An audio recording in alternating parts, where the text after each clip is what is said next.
This is Arromanches, on the coast of Normandy. 10 years after the battle, pilgrims returned to the beaches where Allied forces opened a second front, to the scene of Operation Overlord.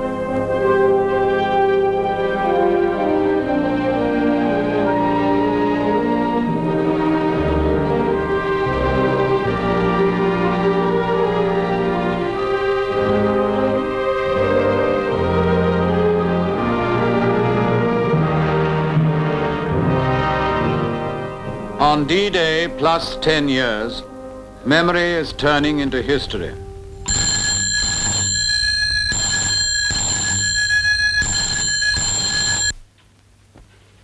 These were the D-Day plans. Above the strategy of armada and land attack was drawn, like tracing on a map, the operation of a third force, the air plan for Overlord. A year before D-Day, reconnaissance units began work on a portrait of occupied France. They photographed the whole coast from Belgium to Spain and much of the land beyond. In France, the sound of Allied aircraft was growing more familiar. There seemed to be hope in the sky, although there was still tyranny on the ground. Hitler was moving in troops to a strength of 60 divisions, and of his 7,000 frontline planes, more and more were shifted to the west. France would be the battlefield when the second front opened. From the sky above, we watched the enemy strengthen his defenses. In the 2 months before D-Day, over 3,000 sorties were flown by camera aircraft. Every move and change that could be seen from the air was fixed upon film and brought back for our intelligence.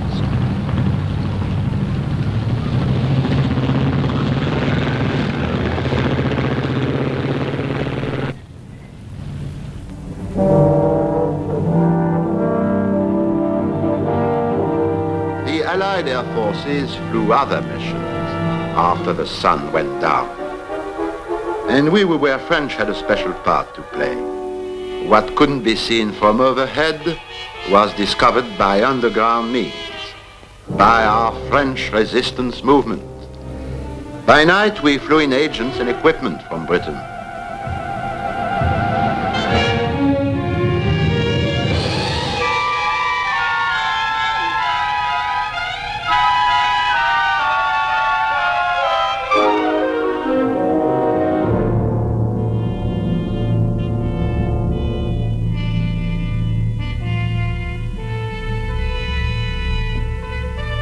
Those who waited for us on the ground were peaceful farmers or townsfolk by day, citizens of Vichy. But in the dark, they waged a dangerous and ruthless war. For us, the liberation of our country began among these shadows.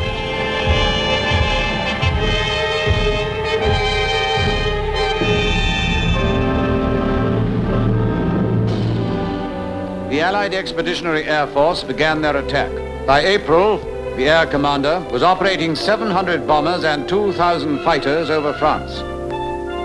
The Allied bomber commands had already forced the Luftwaffe onto the defensive. Now we could use our air supremacy to paralyze the enemy's ground forces, to batter his communications to a standstill.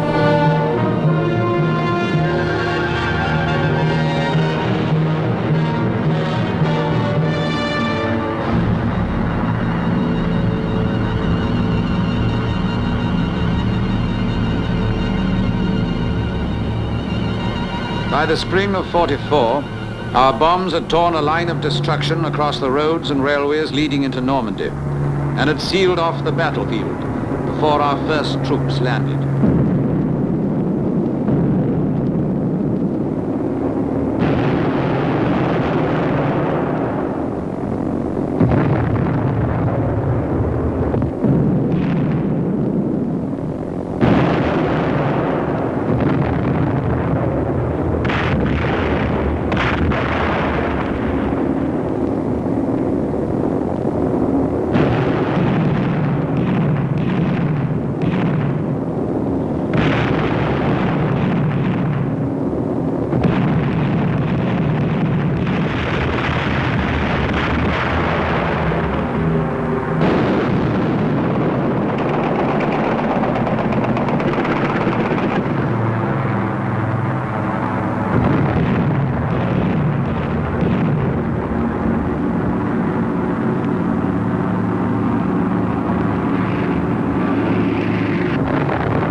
As the weeks passed, the weight of our attack closed in on the Channel.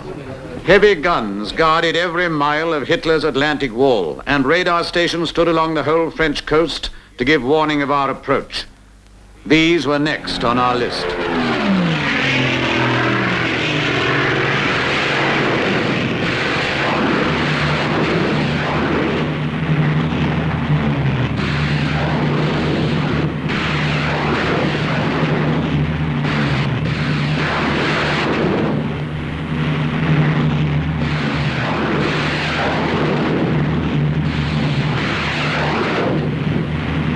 As D-Day drew near, the Channel itself was cleared of the enemy. The last German ships were swept from the narrow seas.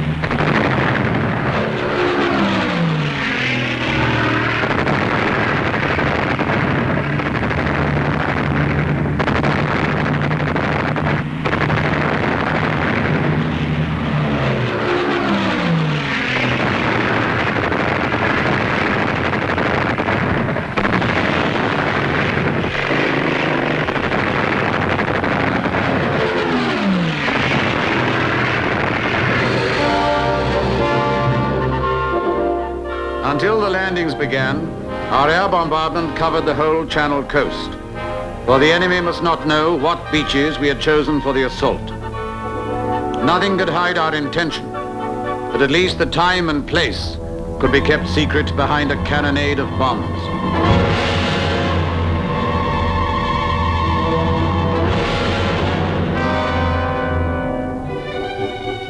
In those weeks, everyone in Britain seemed to be busy, and none of them would tell you what they were doing. Many of them didn't know themselves. For instance, in different parts of the country, people were working on a job known as mulberry. But what mulberry was a mystery among many other mysteries.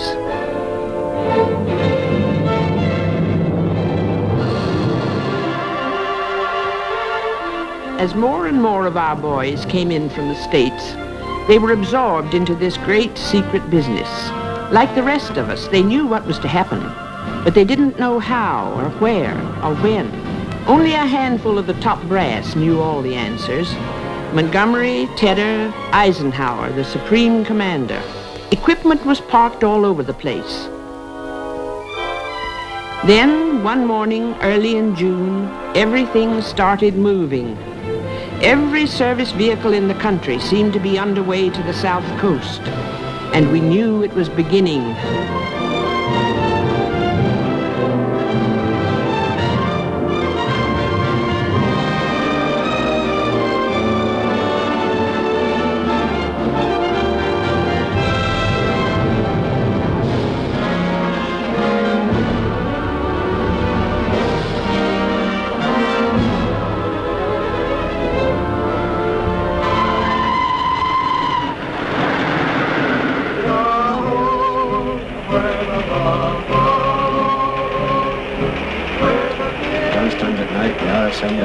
On my dolls, I did.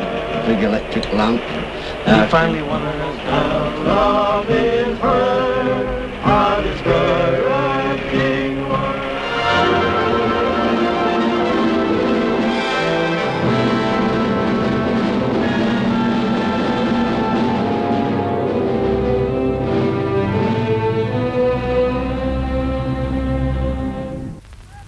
By June the 2nd, everything was ready. The Allied Expeditionary Air Force put on its war paint. The white star of the Allies was about to fly over Europe. At the invasion ports, 130,000 troops and 20,000 vehicles were leaving English soil without let or hindrance from the Luftwaffe. June the 5th was the appointed day when moon and tide would be right and all could go forward if the weather held.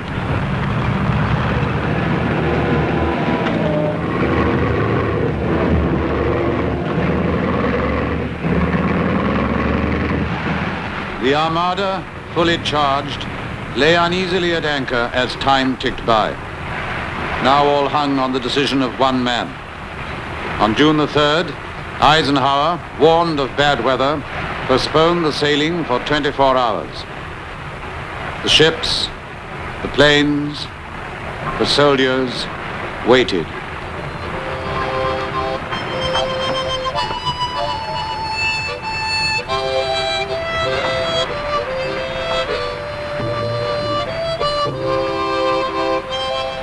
For Eisenhower, another postponement meant cancelling the invasion for at least a month, when time and tide might wait on him again. But the weather reports remained bad, and to sail now might bring disaster on the beaches. The final order came on June the 5th. D-Day is tomorrow. The first assault was mounted by airborne troops. On June the 5th, they were briefed. The British 6th Airborne Division would drop on the left flank of the landing area near Caen. The American 82nd and 101st Divisions on the right flank at the base of the Cherbourg Peninsula. Takeoff time was set for dusk on the eve of D-Day. Operation Overlord had begun.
That night, as we set sail across the channel, we could hear the roar of their engines and sometimes see their silhouettes dark in the sky above us.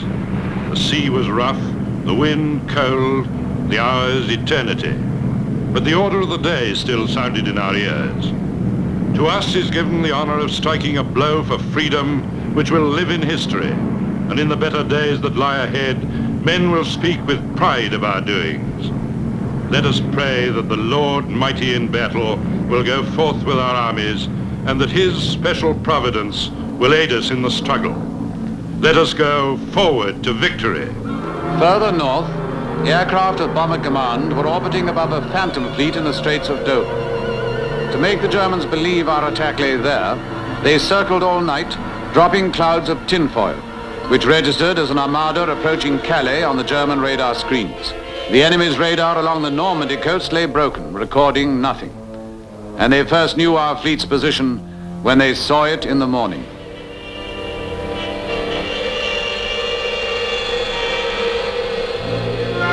We saw land in the first light. It was quiet and unreal. Bomber Command had plastered the shore batteries before dawn, but all the same there was bound to be someone at hand to welcome us.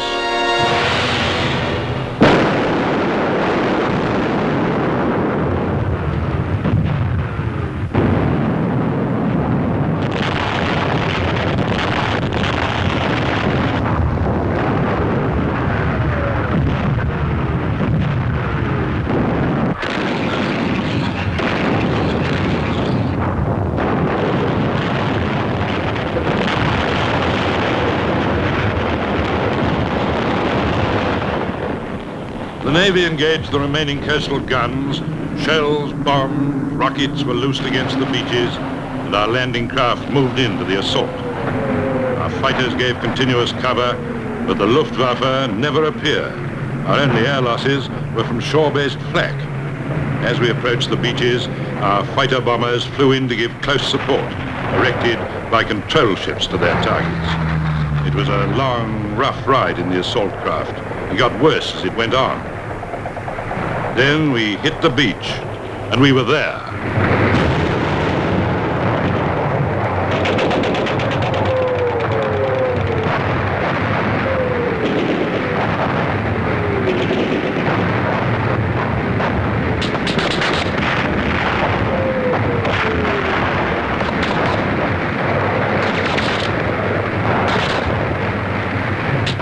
Our beaches were codenamed Gold Sword Juno.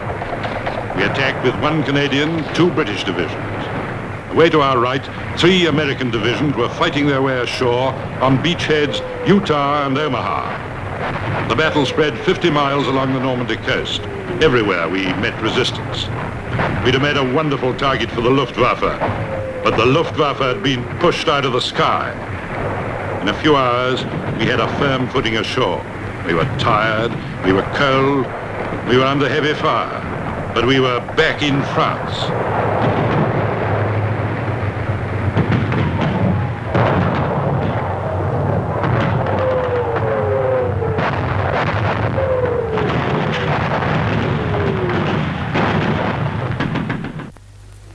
This is London.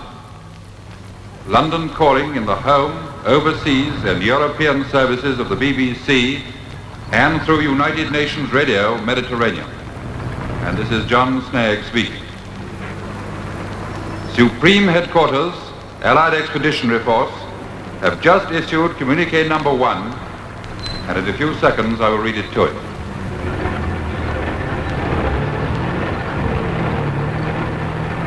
Communique number 1.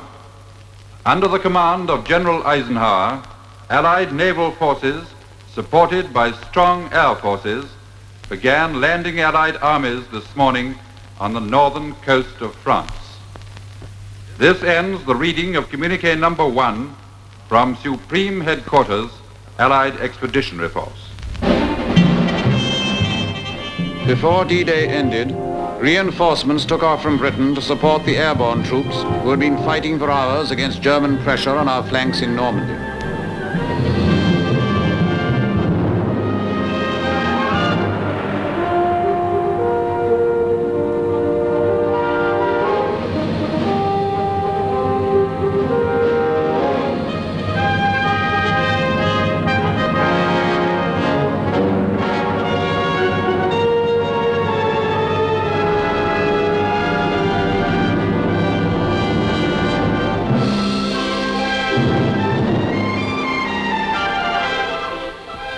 Another wave of Allied planes set out across the Channel. 250 tugs and gliders, escorted by 15 squadrons of fighters.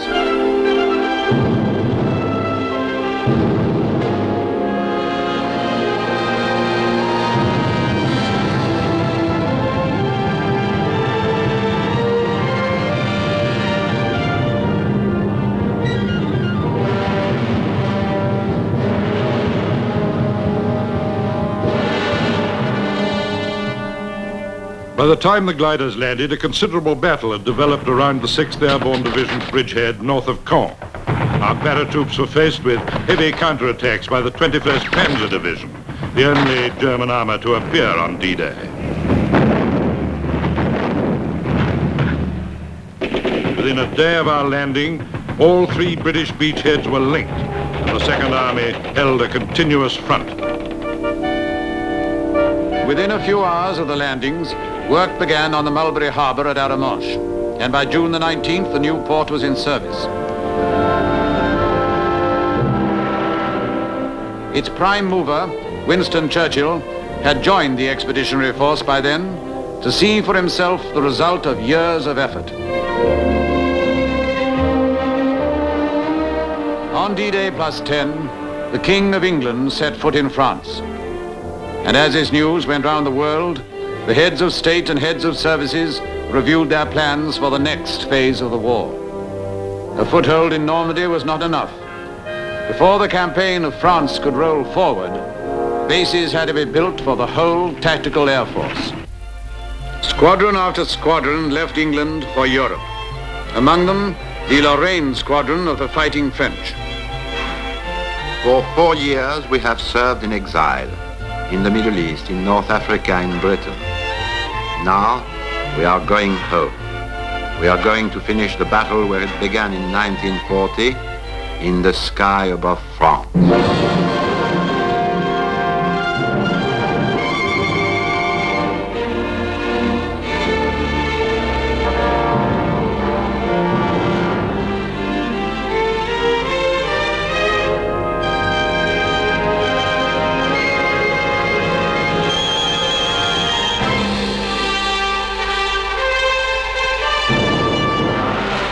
this time, as we fly across the channel, we see something unusual.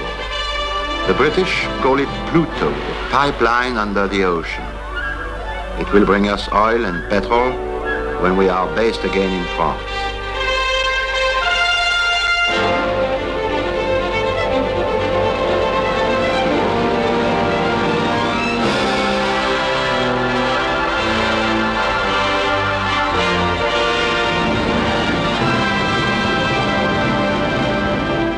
By the end of June, our ground forces were greatly strengthened. On the eastern flank, the British Second Army was threatening Caen in a deliberate effort to tie down the reserves of German armor, while the American First Army fought its way westward across the Cherbourg Peninsula. But by now, the Wehrmacht had collected enough of its scattered forces to hold up our advance. The situation was difficult.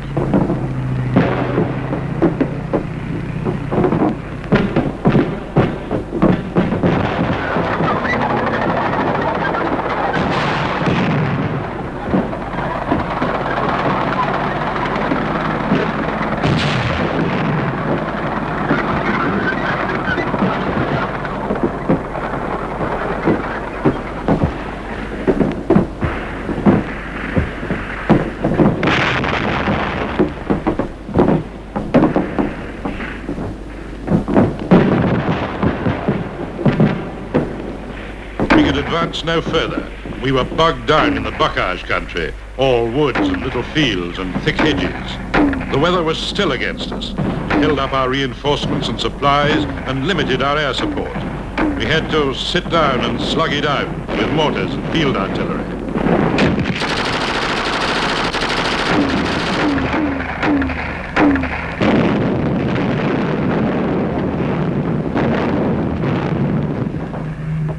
But whenever there was enough visibility to fight, the Air Force joined the battle. By now, we had 30 squadrons based on Normandy and many more on call from across the sea. In France, as in Africa and Italy, our air supremacy was complete and was used to the full.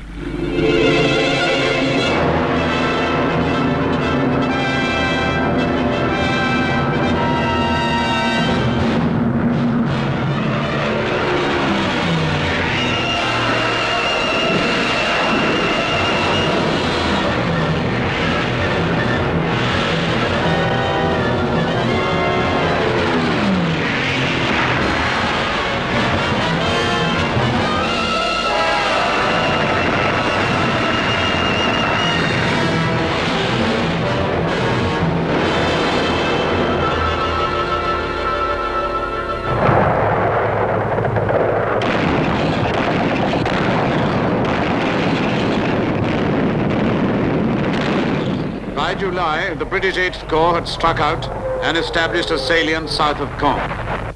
Little by little, all along the front, the Allied line moved forward, eating away the reserves of German resistance.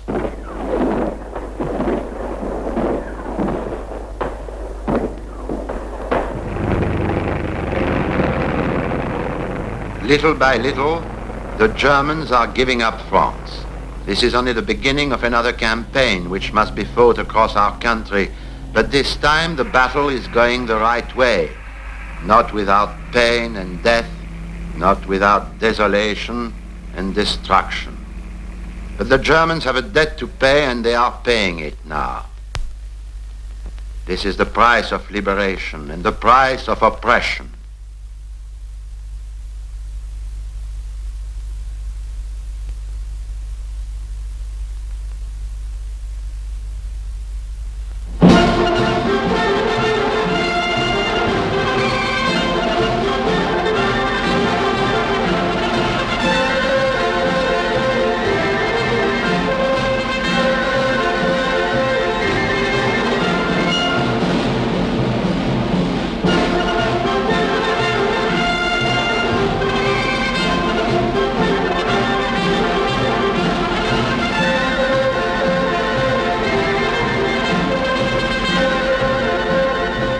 The price of liberation and the joy are both confused, like life and death on this battlefield. But one thing is clear: the Allies are back in France, And an Allied Air Force 100 times stronger than before is here to stay until the war is won.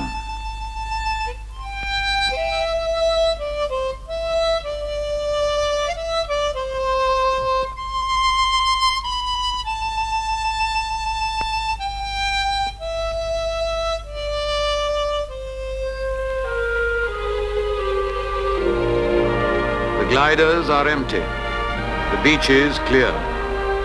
Operation Overlord is done. Already it is D-Day plus a month, and history is turning into memory.